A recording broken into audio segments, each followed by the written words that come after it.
All right, y'all. So I want to start a new series.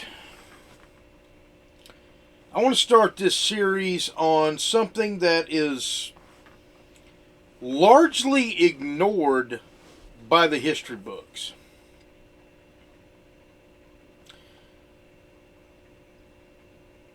What I want to bring that's largely ignored, other than if you've seen the movie The Patriot, and I'm looking at this and I'm going to give you the Brandon F. Attitude toward The Patriot. Though, unlike him, I actually find the movie entertaining. Um, I think Mel Gibson's a pretty good actor. Don't agree with his other views. I'm not going to get into that. That's Everybody knows what he said. Everybody knows what he did. And if you don't know, you can look it up. Not interested in getting into that right now. But his movie, The Patriot, seems to be loosely, and I do mean loosely, based on Daniel Morgan. Those of y'all that don't know, the movie The Patriot came out year 2000 or 2001, I think. It's about the story of Benjamin Martin, who I believe is who Daniel Morgan is supposed to be loosely portrayed by. Uh, he's a French and Indian War veteran, and I actually want to do a whole series on the French and Indian War, but that's beside the point. He's a French and Indian War veteran, much like George Washington was. And he's got a reputation of a hard charging soldier, and everybody wants him on the side of the Patriots and, the colonists that are trying to say, screw you, England, we don't want you, blah, blah, blah, blah, blah. And then all of a sudden, he just he morphs into Mr. Super Soldier. Let's go out here. He's over the South Carolina militia, and he harasses the troops at every turn. This is why I say this is loosely based on Daniel Morgan. Daniel Morgan was over the militia in South Carolina and Virginia, I believe, North Carolina. And he had a brilliant strategy. Not a very conventional military strategy, but he wasn't on the side of, let's be politically correct. He's like, hey, let's win this thing. My interpretation. My personal interpretation. So what he would do is he would go and he would harass the British Army wherever he found them. Tuck tail and run, and lost just about every battle he had with the British Army. But ran them down so ragged, so far away from their supply lines in, at the time, what was considered the wilderness, which really the wilderness is the Appalachian Mountains would be considered the wilderness. Certainly anything west of there would be the wilderness, the wild, wild west. It would be as... Sorry, y'all, my breakfast is done in the microwave, but that's fine. It can cool while I'm doing this video.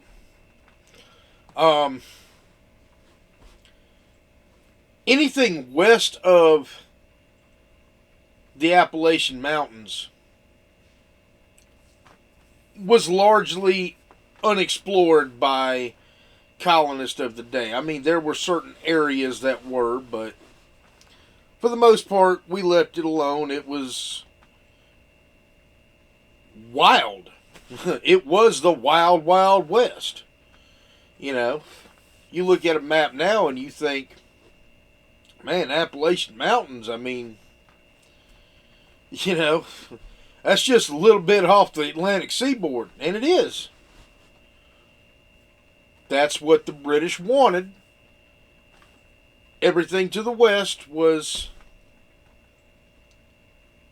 Indians, Native Americans, indigenous people, whatever the politically correct today word is, and I keep losing track and I apologize for it, but I digress.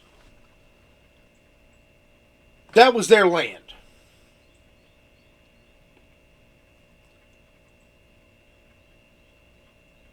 Colonies were not supposed to be over there. There were colonies that were out that way.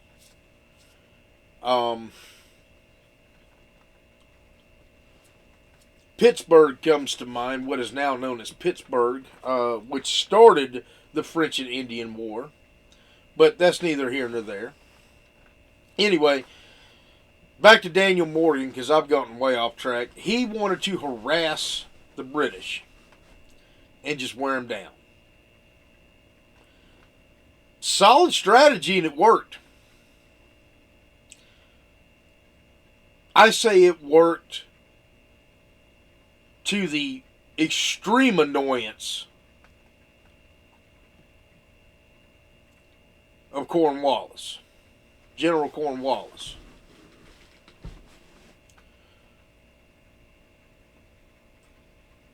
That being said, outside of that, I don't think a lot of Revolutionary War activities in the South are that well known. I mean, obviously, really you have what happened in the war from Virginia and certainly New England. Basically, Virginia North. The South is forgotten. I want to know what happened.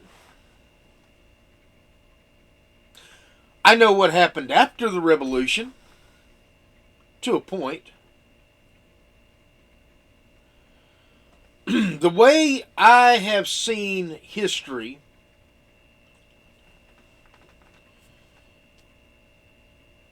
the South goes like this. And when I say the South, I'm talking the deep South, you know. Georgia, Alabama. I don't really consider the Carolinas the deep South, by the way. I'm talking about the deep South where I'm from, where I live. Georgia, Alabama, Mississippi, Louisiana, Florida. That's the deep South to me. And I know Florida largely wasn't a U.S. possession until 1821. I understand that. But Georgia was. What happened?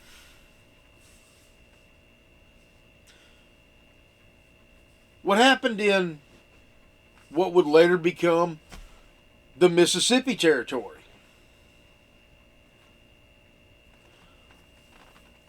What happened in the Louisiana Territory?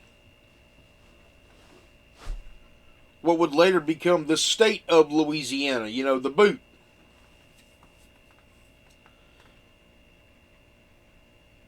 There was a lot of cities that were founded to the west that I want to research. I want to know what happened. Biloxi, where I'm from, was founded in 1699. It was French, it was Spanish, it was French, it was Spanish, it was French, it was Spanish. And honestly, loyal to none. Biloxi, honestly, even 300 years after its founding, seems to be always for sale to the highest bidder. I know that the British had bases at Baton Rouge.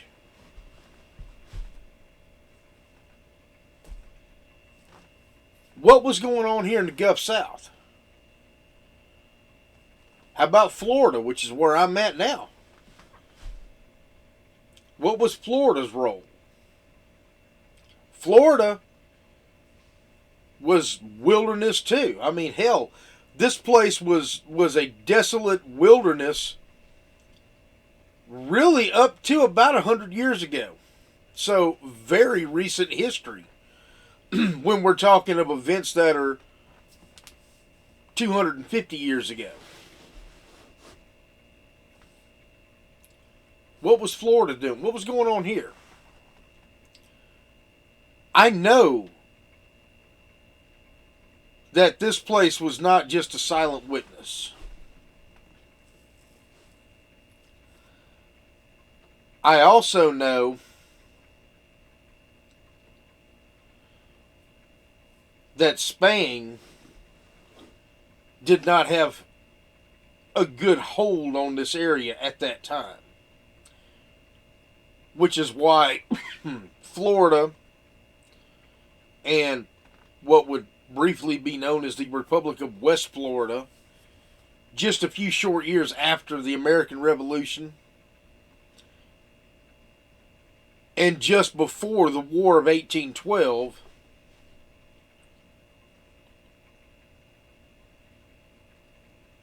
were so easily just here. We can't do anything with it. Maybe you can. What was going on here?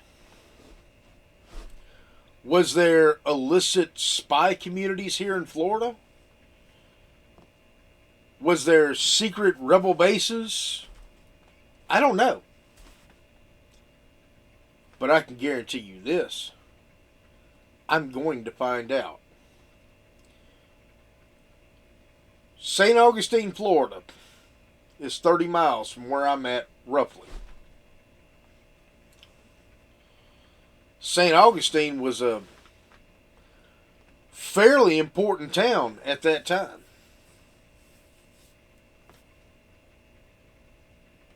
It was certainly existing at that time.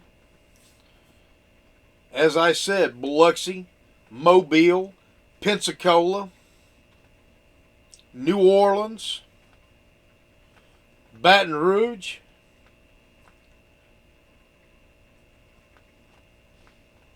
What was going on? Where was everybody at? I know that France and England, especially at that time, were not on the best of terms.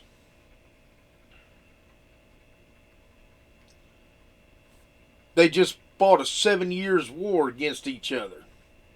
The 7 Years' War, or French and Indian War, depending on which book you read. They fought an entire war against each other between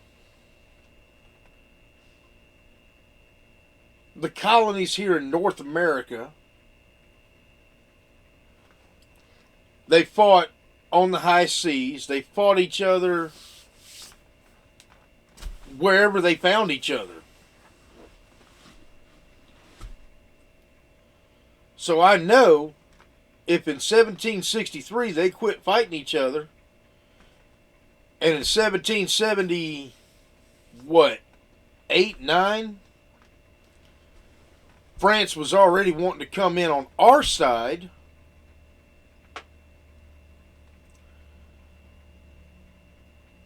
you got French Louisiana over here. You got Spanish Florida down here.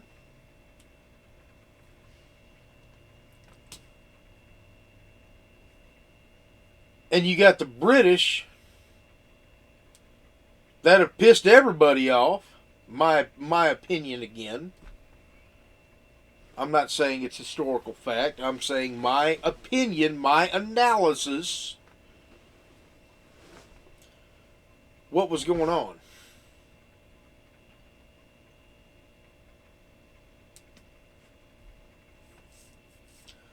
That's what I want to investigate.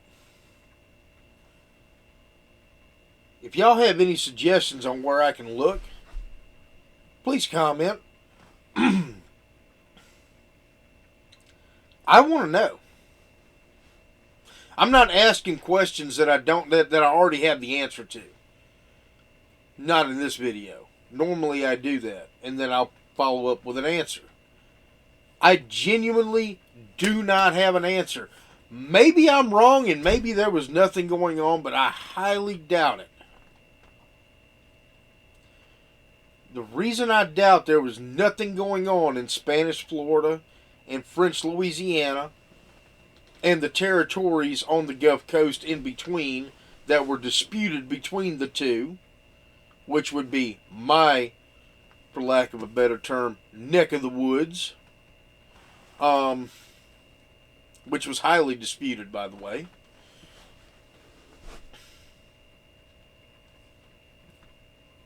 Biloxi was kind of disputed whether it was Louisiana or whether it was Florida,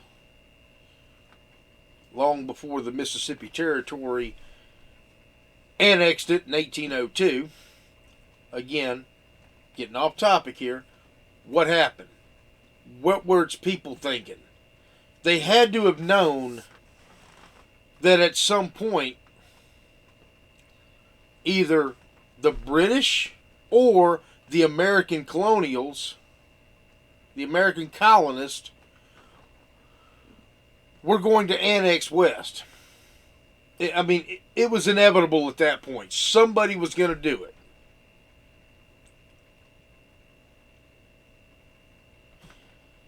In fact, I'm not even sure what flag flew over my hometown of Biloxi during the American Revolutionary War. I almost want to say it was the Spanish flag, though, which would have put it under the, I believe, under the Pensacola district. Pensacola, another old town. What were they doing? That was an important port city. Mobile, another very important port city. What was going on? I want to answer these questions. So, y'all stay tuned. I'm going to investigate. I want to know. History in the Eyes of a Southerner. Thank you for watching.